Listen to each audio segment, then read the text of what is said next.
promised you a package today, didn't I? And today I have with me Dola Billz, Big Tizzy, Afrobeat junkie. and they are well known from the 166 family. Family. I'm going to have a quick chat with them to see how they've been. So guys, How you doing? it's been a while. I did an interview with you guys a while back, you know. Long time. When Puyanga was reigning, you know. Years ago.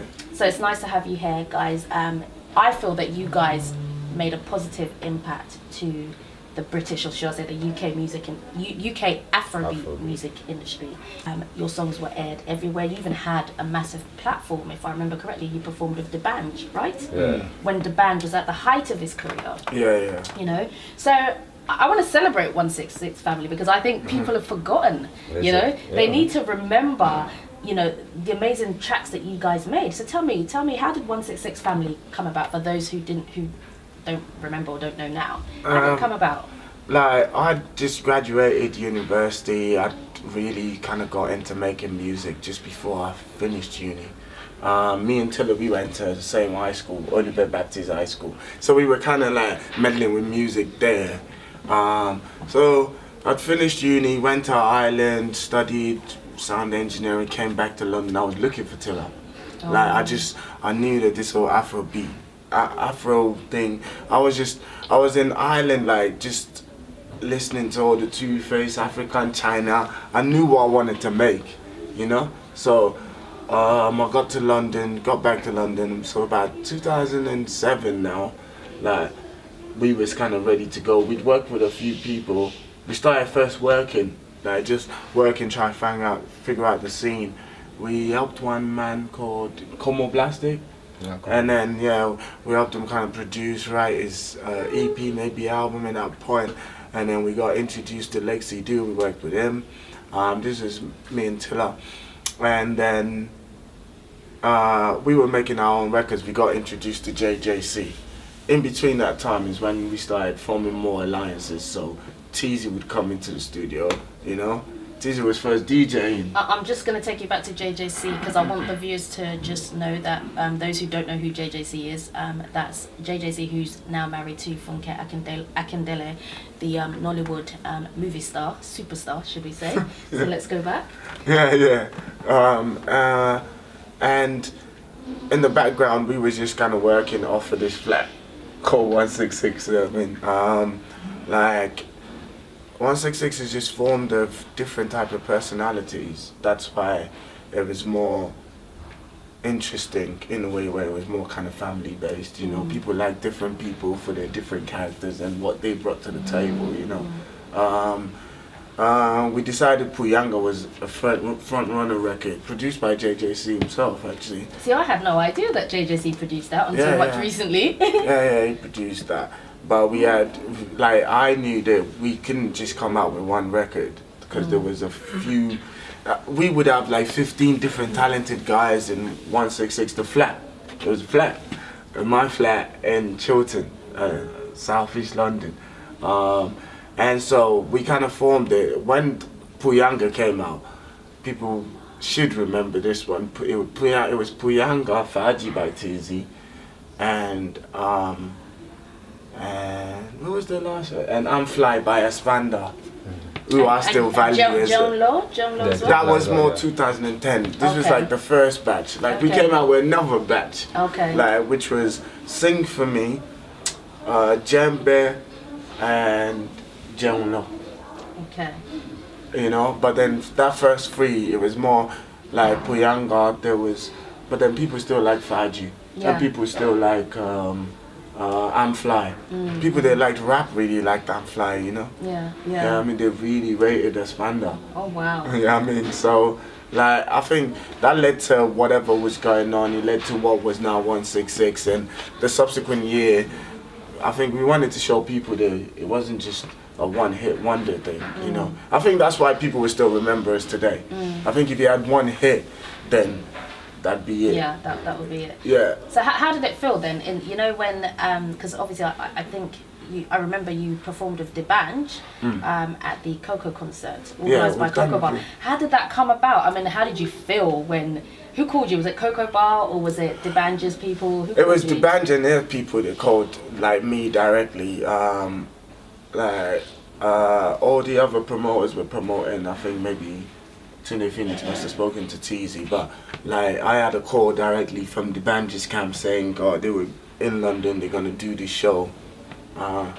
We weren't moving hasty that times anyways. Yeah. We'd been in Nigeria like a good 6 months, like really pushing the record, and that shows the impact. We'd performed with the band even in some city event, the Kenny's Music. In Nigeria? Yeah. Okay. Prior to that, and then we came to London. And the band was huge that time. He had this show on the Coco Mansion or something like that. Yeah, a bit like a Big Brother Africa. type of thing. Yeah. One time. Puyanga. Okay. Oh yeah. Puyanga. Why this is how we Puyanga. to Azoji. Puyanga. Everybody. Money pé ọmọ yẹn fẹ́ ṣe mí léṣe ọmọ yẹn máa yà mí wèrè ẹ̀rù bó ṣe ready. bó ṣe Yeba riba. Puyanga Ọmọ ẹlẹ́lẹ̀ yẹn. Puyanga What? Chop no good. Puyanga So I see Jassy. Okay. She know we got the right. And she know we might. So she wanna kick. And she smokes that. 166 And she sniffs some. 166 And she wanna sniff. So it's coast to coast. Yeah, love the maestro, I flow the most. Yeah. Copy the copy, so I quote the most. And he don't mind the drugs I overdose And we straight from Mushin solo to Juele. Our boys to mess up on my foot. And I'm lyrically fit, lyrically sick. You don't wanna with my lyrical click, lyrically dope, not lyrically. Ọmọ yẹn fẹ́, ọní pé. ọmọ yẹn fẹ́ ṣe mí léṣe ọmọ yẹn máa yà mí wèrè ẹ̀rù bó ṣe Yeba riba. Puyanga Ọmọ ẹlẹ́lẹ̀ yẹn. Puyanga Chop no good. Puyanga To bá ti Jassy. If na money we got plenty. If na love sexy. Àṣà yóò tẹ́ sí gidi, I fulfill your.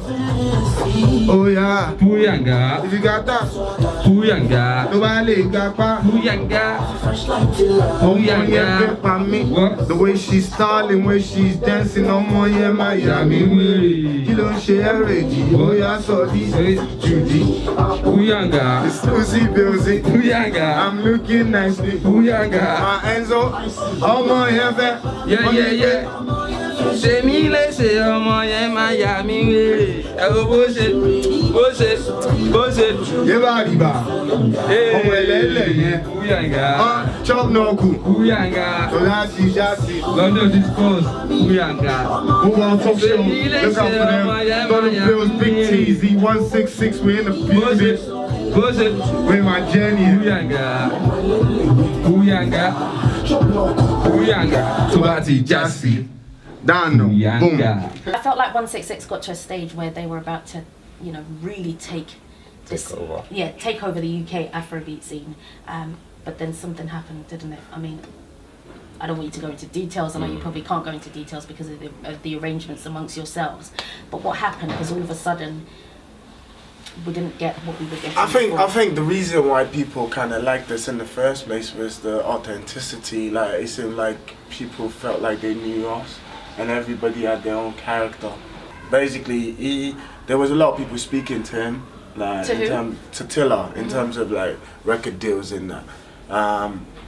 And then I was in Nigeria for a little bit, came back, and he now told me about this record deal, but like I was more disappointed at the time he didn't have me involved in it, saying we'd been grinding it to that point where it was kind of like next move. I didn't even feel we needed one at that point. So subsequently he took on the deal and went to Nigeria, and because people conjoined all of us together within that family group, it's how the thing ran, It felt like there was a breakup. There wasn't really. Subsequently, me and Tizzy, Martel, we done about 15 different cities After that. all over here. He was in Nigeria, and time came as well, and growing up, and everybody kind of did their own things for a little while, Okay, and for those who are still mad 166 families, 166 family fans, Yeah. what can they expect? Are you coming back? Is there going to be a reunion with Tilla in yourselves? You know, are you guys going to give us 166 as you've been giving us, or as you did? I think if the fans want it and they're really productive about us trying to give them that, then it's there's no bad blood, so it's gonna happen. Yeah, it's gonna happen. You know, the music was made for not just for us; it was made for the people. So if they want all of us to come back and give them something, then yeah, that's you lot great. go speak to whoever the promoters are now. We'll get the discourse going. That's why we're here, London Discourse. We'll get the discourse going. Another thing I wanted to look at is the industry itself. Obviously, when you guys were in the scene in the UK, how is it to you, looking at it now, how has it changed compared to when you guys came out with Puyanga those days, 2009, 2010, 11, 12, 13? How has it changed compared to where we are today, 2018 or 17, the last couple of years? The industry, has there been a difference? Is there more of a structure now to release music? But when we came out, we done everything ourselves. You funded it all yourself. Everything. Yeah. These older lot didn't want to support us. Oh, I see. Sometimes we have to go in the club, we have to force them to play the record. So now, obviously, there's more internet, there's Snapchat, there's all these things. Right. And even this new generation don't really care about these old people. But when they see us, they still know, oh, these are these people, because we put that effort and what we've done that time as well. Even though, that's why we're still here today. That's why people just say, oh, you guys. Because even till now, because this new generation, they're still going to go past the same level. And it's how you handle your fame and you handle your business. Because when we came out, we were just fresh. And thank God we kind of knew what we were doing, but we didn't know what we were doing. But we done what we done, and we're still here today. And shout out to the real DJs. There are so many DJs. It's so easy to be a DJ this time. Just buy the equipment. And I see. Compared to those. Yeah, so basically, that's why I hardly go to Afrobeat clubs. So it's really down to the DJs and the radio stations to push out the music. I think all of the avenues, like in the forefront of it, where we are now, it seems like there's a lot more avenues, there's a lot more outlet, because you've got the social media, like Afrobeat with chatting, you know, you got the Wizkids, the Davido, so in the forefront of it, it seems like things are on the up. What I find is that the support that should come for the grassroots level, that should also be in the up. You know, like I don't see, we were UK Afrobeat makers, put it that way, and we were able to kind of form a career here. And I don't really see a lot of that now. I think lacking. with regards like the other sector of it, I think the UK people, they've kind of made their own derivative from it and made Afro swing. So you'd have the JRs, there's a little bit of African element to what they're doing, but then they've created a market for themselves. I feel like when you look at that authenticity that we had with that UK Afro sound, it's a bit difficult to now make a career out of it, because the big guns are the ones coming in from Nigeria. Do you get what I mean? I think that's the only thing. And if you're looking at music and you're looking at music as a form of business and you're looking to make a career, then if you put in good music, you have to kind of be able to reap what you sow. Yeah. Okay. When you mentioned the big guns coming from Nigeria, you mean because the supply and demand for them to come, there's a lot more demand for those people to come as opposed to the ones who are here? Yeah, but I think if it was structured properly, then the ones that are here should always like have that avenue to be able to project what they've got to the people. Obio Ronaldo, Emi golu Messi, ìwọ ni Ronaldo, Emi golu Messi. When I'm done with you, girl, you go sing, oh Lord, Messi. Owó ń jábọ̀ mi ò lè sá, wọ́n turn up, yeah. Brother ń jábọ̀ mi ò jẹ sá, oh. Paparazzi lẹ́ni mi ò lè sá. Ẹlẹ́ tó bá túlẹ̀ mi ò jẹ sá, oh. It's on you, owó mi is on you. Paparazzi follow you, má ṣe sá, oh. It's on you, owó mi is on you. My banana is in you, má ṣe sá, oh. Yeah. Big Tizzy. a few years back, UK music wasn't charting. Like you didn't have Stormzy, Yeah, you didn't not have, at all. like they had little patches along the way. I'm talking if you put 10 years on it, when you had the Fat Joes and the Jay-Z's always constantly touring here, the Ricky Rose's. I remember Ricky Ross's first show here, and he had that black guy from North London, what's his name? The Rose with Benny Banks. Joe Black. Joe Black. That was a major thing for Joe Black because he put Joe Black on the map. I see. You know, like at the time, and anybody that was even big, like if you were big from America coming to play here, you would now have support from the UK. Up until now, they could fill up O2 arenas and stuff themselves. Do you get what I'm saying? That's what I'm saying. Most of the and that's what we had. But I suppose we really had to push it to get there. They didn't want to support too. Who didn't want to support? Like people basically, like you mentioned JJC, they've been doing it. They didn't support JJC. We came out and I'm talking about the DJs that said that they know you personally for the fact that you actually want to move. But they don't want to support. So like, those that you actually knew didn't want to support. But and that's why I always say in this UK industry, there's like wrong people at the right platform. That's what it is. In Nigeria, look at the population. Yeah. That's people that's doing music. And who they bring all the time? Whiskey and Davido. I know.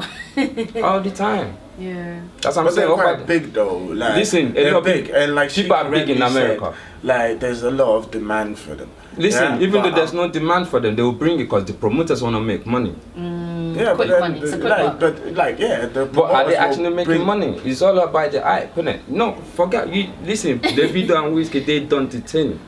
Let's talk about the people. Listen, Nigeria is so big. Like how many artists that you know with your fingers that they're actually getting paid for their work in Nigeria? After the Whiskey and Davido. The ones that everyone raves about. What's the population of Nigeria? Yeah. A lot.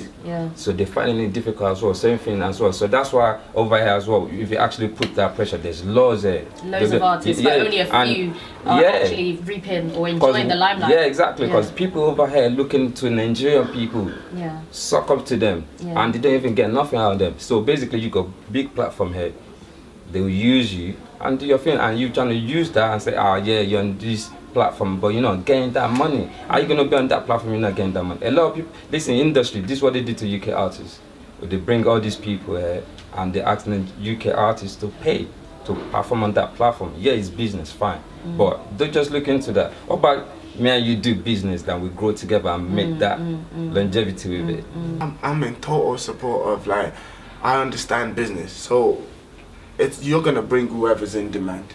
I think what Tizzy's trying to say is that you could also make other people's be in demand by putting and we make money together by putting them on. So if you had believed that, okay, this guy is constantly doing what he's doing and he's able to rip it, like put him onto those big things constantly. Don't be complacent with it. Be consistent with it. You know, try and show those type of support. At the end of the day, we had major love in Nigeria. With a G and I like that, on your thing. She know where the head's at. I'm gonna show her the world, no oyster. She won't pack her bags. I'm like, babe, you won't need that. Cause if you ain't by me, BLT, alcoholic content, high pass by me. Olori Bisalawa Benny, I'm the king, so ekbe mi lo mu lesi. Okay. No. What? Never deny me. And I'll be you're the only one that. And like I want a girl to know me, I see it in her eyes. Always on her mind. I've been there, see it in her eyes.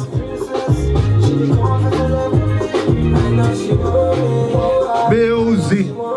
Okay. Babes, you want more fefe, and I never ever play you like Tete. Now I got the piece, come chop that. 7 cost this, Gordon Ramsay. Toba sun, Toba J, Milo Ferry. Go any son of Pure Moti and Wati. Olori Bisalawa Benny, I'm the king, so ekbe Milo Mulesi. Shebelo Mulesi. Okay. What? Never go fight me, never deny me, and I'll be your only. You're the only one that know me, and like I want a girl to know me, I see it in her eyes. I'm always on her mind. I've been there sitting now. Okay, Rapstar EP2, you know where it is. It's on iTunes. Make sure you go get that. We never was playing. As you know, guys, we have been, our most recent topic on the show, London Discourse, is we were looking at the various forms of pressures of marriage in today's society right now. I'm sure you guys are aware of the booming wedding industry within the African community, especially Nigerians. Yeah. What's your take on that? I've met a lot of young girls who feel the pressure to marry as soon as they finish their first degree, which is the age of 21. They feel like, you know, they need to hurry up and meet that person by that age and to get married, bang, bang, bang. This new generation, that's what they do. Yeah, yeah, yeah. Finish Exactly. uni, I'm thinking, really? Okay. What's the pressure though? Because I see it different. Nah.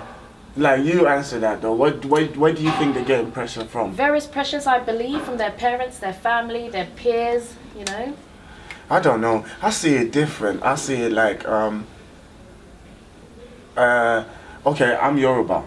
Yeah. So within our culture, if you see a Nigerian wedding, a Yoruba wedding, it's nice. It looks nice. It looks lovely, yeah, it does. Yeah, it's I think if you're a young guy or young girl growing up and you seeing that, if that's what you could, if it's within here, like, and you're seeing that, you want to be a part of that. I think that's part of it. I think I can say that there's much more pressure.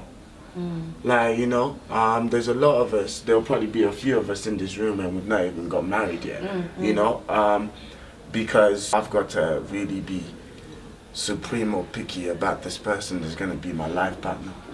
You know, we're not looking at it like, oh, I'm going to have a nice little party, invite all my friends. And I think the whole marriage thing as an institution is a bit blasé now. That's what I'm getting at. I mean, like, sometimes they look you could get out competition of it between the and parents you want- as well.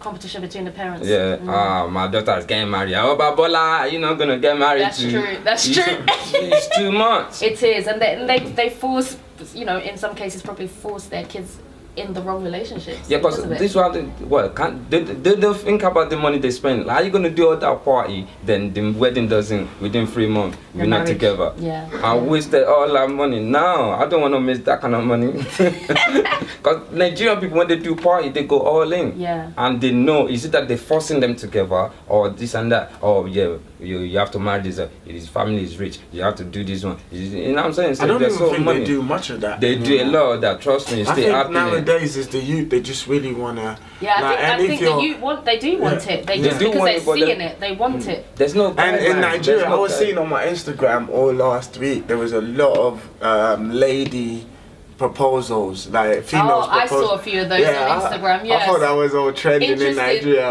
But, like, you know, it's just like, I'm all for the celebration of love, but at least make sure that it's a bondage that you want to share and keep that institution, like, if you're going into it, even if you're going into it early, at least go into it for the right reason. Try to keep a bondage forever. Not Listen, like just... let's cut to the chase, man. We all know, even normal relationship don't go that long. We ain't got no pee. Like, let's be factual. Let's be real. Like, listen, cause me and you being friends, boyfriend and girlfriend, cause I got a bit of money, you can support. I can support you. That's what it is. I imagine young kids like 21, 22. What did they know about life? When I was 21, I wasn't thinking about that. You just wanna turn up.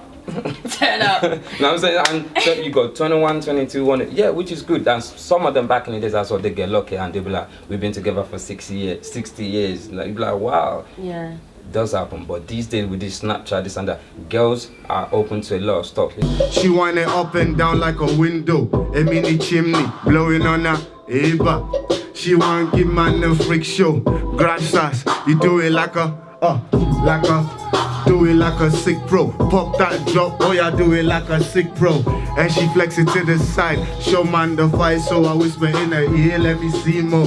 Let me see more. Bounce that, oh yeah, bounce it like a people. This kind thing go make man they go low. But me, I just said go. She let her she let the thing go, she no greed gentle. That kind level. On the floor, I got the rose petals. Freak like Tonto, I told her. Shami, liar. Okay, the way she dey move. Okay, baby girl,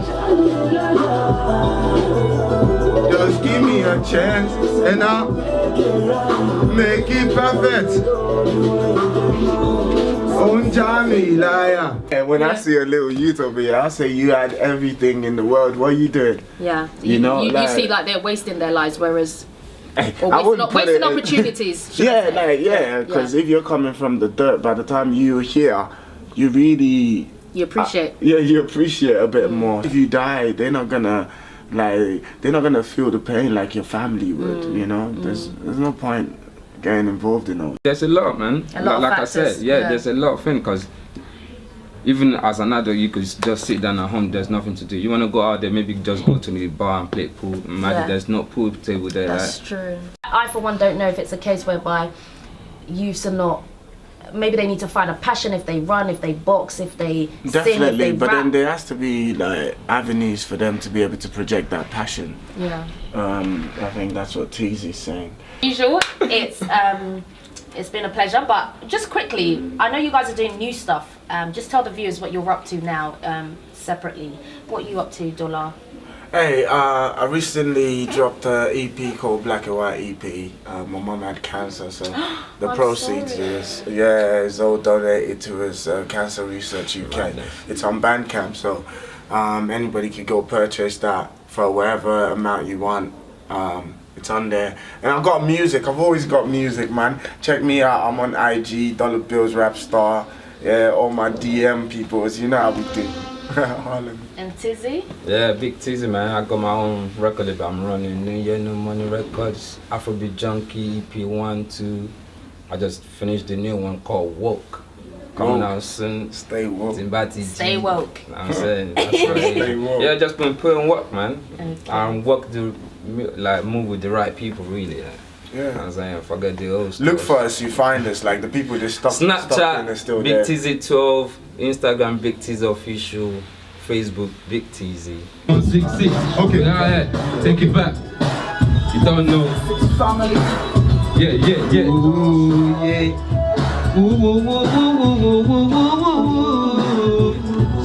Check it. Huh? Oh, yeah, nah. I saw you You went. dancing in the club. The way you they move, man, it make me shake. I saw you dancing in the club. The way you they shake and they make me break. Orin bẹ̀lẹ̀ nu mi tí mo fẹ́ wí. Ìlú bẹ̀lẹ̀ bá mi tí mo fẹ́ jó. Wọ́n sọ pé Èdè bẹ̀lẹ̀ nu mi tí mo fẹ́ bọ̀. Ọmọ òde dá mi lóhùn kí ló wá ń sọ. Ó yá ṣayé gbowó. Ṣayé gbowó, sexy, Gbowó gbowó, ṣayé ṣayé, gbowó ṣayé gbowó. hustler, ṣayé, gbowó, Ṣayé gbowó ṣayé sexy, gbowó. gbowó, Ṣayé ṣayé, gbowó ṣayé gbowó. I'm on a lean back, laid back type of mood. I look nice, my hat match my shoes. Yep. Chilled out, angry with my East Shaggy boys. We all make money, call it Talk about boys. Oh my yeah, Koja, I'm checking the views. Yep. Back off and attack, we all amused. On my jacket, I'm never gonna lose. Yep. And after the night, I'm gonna take you on a.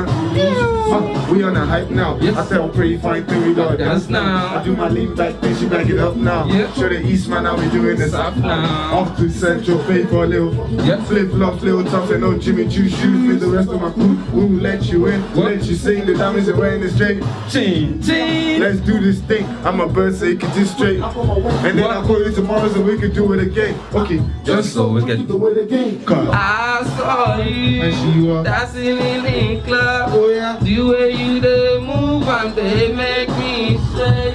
I saw you, yeah, I saw you dancing in the club.